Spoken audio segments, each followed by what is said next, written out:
My friends and I decided to try out a Ouija board on a school night. We were just average 17-year-old juniors in high school looking for a cheap thrill. My 3 friends and I gathered in my room while my mother cooked downstairs. We were all skeptical of the outcome and were justified by that in the beginning. We asked questions like, "Is anyone here?" and "Can you give us a sign?" But to our dismay, the triangular wooden piece would lie dormant.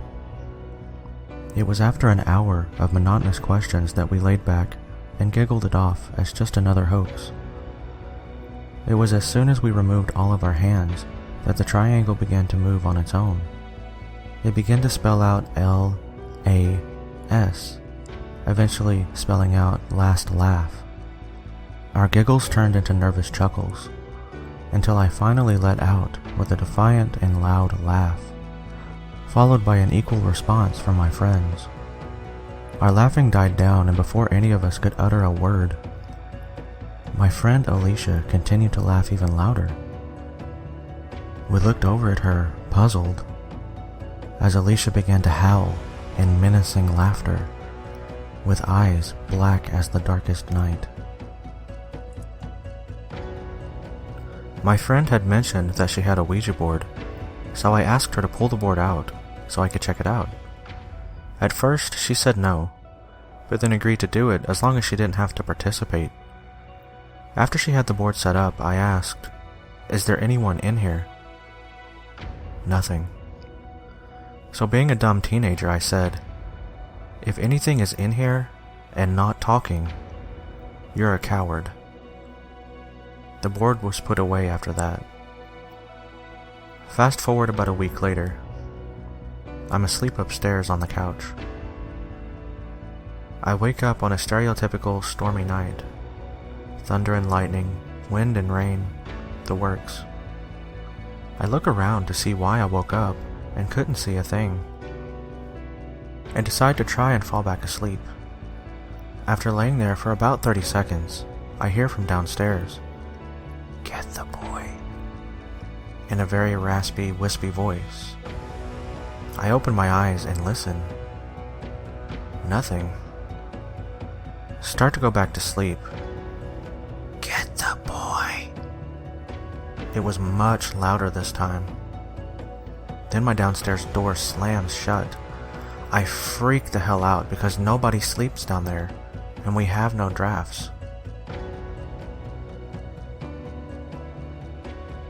My grandpa would often tell me how much he loved and missed my grandmother, and told me about times when he would talk to her through a Ouija board he made.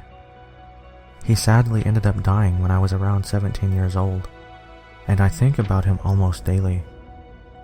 One day, out of sheer boredom, I decided to go into the basement of our family's house and poke around some. There were a couple of beaten up old boxes that were marked with my grandfather's name down there, so I decided to take a look inside. I sifted through what appeared to be a bunch of old mail, and then some books with family pictures in them. I got to the bottom of the box to find a Ouija board. I gasped. "Oh, this must have been his," I said silently to myself. I pulled it out and immediately decided to give it a try. I asked, "Is anyone there?" The board responded and spelled out, "Hi, Corey." I about shat down both legs at that moment. How did it know my name? I said out loud. I then proceeded to ask who I was talking to. The board responded, "I know your grandfather." I asked if it was my grandmother. It responded, "No." The questions went on for some time, but for the sake of time, I'll summarize it for you. Whatever was talking to me also apparently talked to my grandfather almost daily through the board. Apparently it had persuaded my grandfather into believing it was my grandmother, but it wasn't.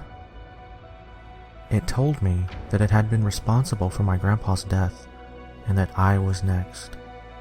Upon seeing this message and being completely freaked out and shaken, I put the board back in the box and ran back into the house to my room. That was 6 days ago. I've never touched or even allowed myself to be in the same room with the board since that day. Unfortunately, that doesn't seem to matter much. Every night since that night, when I go to bed, some shadow-like form opens my bedroom door and sits in the chair on the wall across from the foot of my bed. It watches me while I sleep, occasionally whispering